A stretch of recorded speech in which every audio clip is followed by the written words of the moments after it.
Shalom saudaraku yang dikasihi Tuhan Yesus Kristus, puji Tuhan, hari ini kita mendapatkan anugerah penyertaan Tuhan yang luar biasa. Firman Tuhan pada hari ini terambil dari Lukas pasal yang keempat, ayat yang ke-43, demikian firman-Nya. Tetapi ia berkata kepada mereka, juga di kota-kota lain aku harus memberitakan Injil Kerajaan Allah, sebab untuk itulah aku diutus. Saudaraku yang dikasihi Tuhan, kehadiran Tuhan Yesus selalu ditunggu-tunggu oleh siapapun. Setiap orang yang sedang mengalami kesusahan atau sakit pasti bisa mengalami kebaikan ketika didatanginya. Ketika Tuhan Yesus pergi kemanapun pasti akan dicari supaya bisa melepaskan manusia dari kesusahan dan keprihatinannya. Demikianlah ketika Tuhan berkenan memberikan kebahagiaan, manusia pasti akan mengalami bahagia yang abadi. Tetapi ketika hanya menunggu kedatangannya, seperti bangsa Israel yang menunggu, pasti akan merasa sangat jenuh. Karena Tuhan dirasakan tidak pernah kunjung datang. Sesungguhnya kalau manusia ingin mengalami kehadirannya di semua perkara yang terjadi dalam hidup, Tuhan sesungguhnya terus hadir bagi manusia.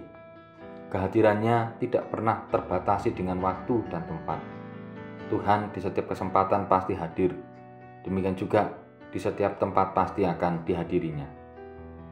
Hal yang menjadi kebutuhan manusia adalah bagaimana bisa memberitakan keagungan Tuhan.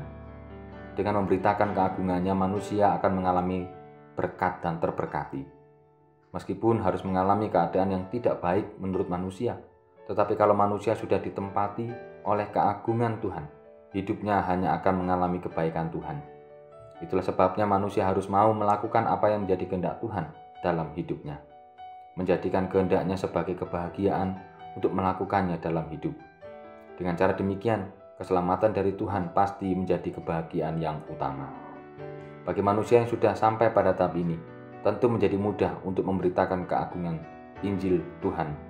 Maka, mari saudaraku yang dikasihi Tuhan, kita harus mengalami Injil itu. Kita harus mengalami kerajaan Allah. Kita harus mengalami cinta kasih Allah. Supaya apa? Supaya kita bisa membagikan berkat cinta kasih Allah itu kepada sesama kita.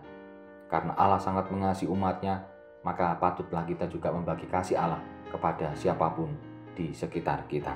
Kiranya Tuhan menolong dan memberkati kita senantiasa. Amin. Mari kita berdoa. Tuhan, tolong kami sebagai anak-anak-Mu agar kami mampu memberitakan Injil kerajaan-Mu melalui kehidupan kami, melalui tutur kata kami, melalui pikiran kami, agar nama-Mu senantiasa dimuliakan. Terima kasih Bapa, inilah doa kami. Di dalam nama Tuhan kami Yesus Kristus, Tuhan dan Juru Selamat kami yang hidup, kami berdoa dan kami berserah. Amin.